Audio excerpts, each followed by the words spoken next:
Hello friends, welcome back to my channel. तो friends, आज આપણે બેલ્ટનું અને બાયનું કટિંગ કરવાના છે। તો જો બેલ્ટનું આ રીતે પણ કટિંગ કરી શકાય છે। આ છે કટોરી, કટોરીનું તમારે માપ લઈ અને આ રીતે માપ લઈ લેવાનું છે। લગભગ 6 નું થાય છે ને આ સાઈડનું 4 નું માપ છે, એટલે કે 10 નું બેલ્ટ થાય છે। અને બીજી આ પદ્ધતિ જે હું જૂની પદ્ધતિ છે, મેં તમને વાત કરી હતી કે આપણે અલગ પદ્ધતિ શીખવાના છે, તો આ પદ્ધતિ પ્રમાણે પણ આપણે શીખી શકીએ છીએ, જે રીતે હું તમને શીખવાડું છું। બાકી જે મેં તમને પહેલાં દેખાડ્યું કે કટોરીનું માપ લઈ અને પછી સાઈડમાં જે બીજું માપ આવે છે તેનું માપ લઈને કરીએ તો પણ બેલ્ટનું માપ આવી જાય છે।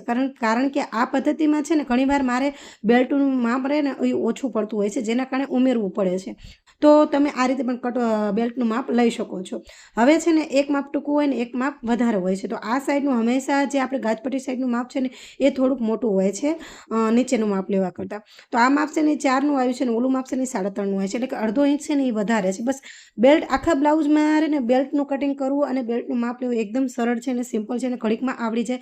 આમાં કંઈ પણ આકાર કરવાની જરૂર હોતી નથી। ઘણીવાર છે ને આપણે જે બ્લાઉઝનું કટિંગ કરતા હોય છે એમાંથી જ નીકળી જતું હોય છે બેલ્ટ, એટલે એ પણ કાઢી શકો છો, ખાલી 1 ઇંચ ઉમેરવાનું હોય છે।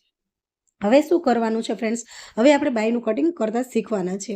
તમને જો બાયનું કટિંગ કરતાં ન આવડતું હોય, પ્રોપર પહેલી વાર જ શીખતા હોય તો તમે મને કમેન્ટ કરી શકો છો। હું કમેન્ટમાં પણ તમને જરૂર જવાબ આપીશ। અને બીજું, જો તમને હજી સમજણ ન પડે કે મેં કઈ રીતે શીખવાડ્યું છે તો હું એક ડિટેલ વિડીયો જરૂર બનાવીશ, પરંતુ તમારે મને કમેન્ટ કરવી પડશે કે કંઈ ખબર પડી નહીં, તો હું એનો વિડીયો જરૂર બનાવીશ। બાકી આપણે લંબાઈ માપી લીધી છે, લંબાઈ જેટલી આવે એમાં 1.5 ઇંચ આપણે ઉમેરી દેવાના।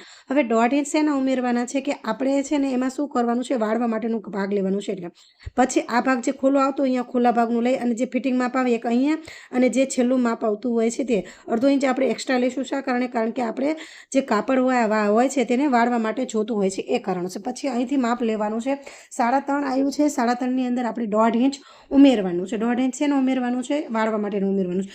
જેટલું ઉમેરો એટલું તમારે આ સાઈડ નીચે ઉમેરવાનું હોય છે। પછી તમારે આ રીતનું સીધી માપ લઈ અને પછી અહીંથી તમારે આ રીતનો આકાર દોરવાનો છે।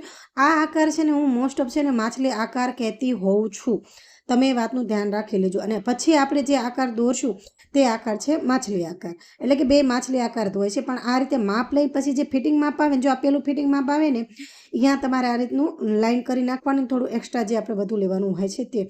હવે જે આપણે ફરીને માછલી આકાર કરશું, ખાડાવાળો આકાર કરશું, જે આપણું ફિટિંગ માપ હતું ને ત્યાં સુધી તમારે લેવાનું છે, એનાથી વધારે આગળ લેવાનું નથી। તમને જો આ આકાર દોરતા ન આવડતું હોય તો આપણે આર્મહોલ શેપનર પણ છે, જો તમારે એ ખરીદવું હોય તો અહીંયા એની હું લિંક પ્રોવાઈડ કરી દઈશ, ત્યાંથી તમે ખરીદી શકો છો।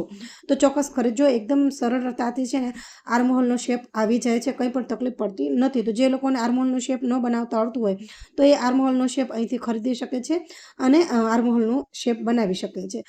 વાતુમાં આપણે બાઇકનું કટિંગ થઈ ગયું છે। હવે શું કરવાનું છે, જે આપણે બીજો આકાર દોર્યો છે માછલી આકાર, તેને આપણે કટિંગ કરવાનો છે, પણ ભૂલી ચૂકે 2 એકસાથે કટિંગ ન થઈ જાય એ વાતનું તમારે ધ્યાન રાખવાનું છે। જે ખાડાવાળો ભાગ છે તે હંમેશા આગળ આવે અને જે ઉપલો ભાગ છે તે પાછળ આવે, આ વાતનું તમારે ધ્યાન રાખવાનું છે।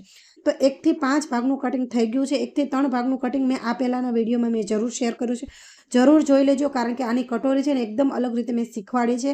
તમે મારા રેગ્યુલર વિડીયો જોતા હશો તો તમને ખબર જ પડી ગઈ હશે કે મેં કઈ રીતે કટોરીનું કટિંગ શીખવાડ્યું હશે, અને જો ન વિડીયો જોઈએ તો ચોક્કસ જોઈ લેજો।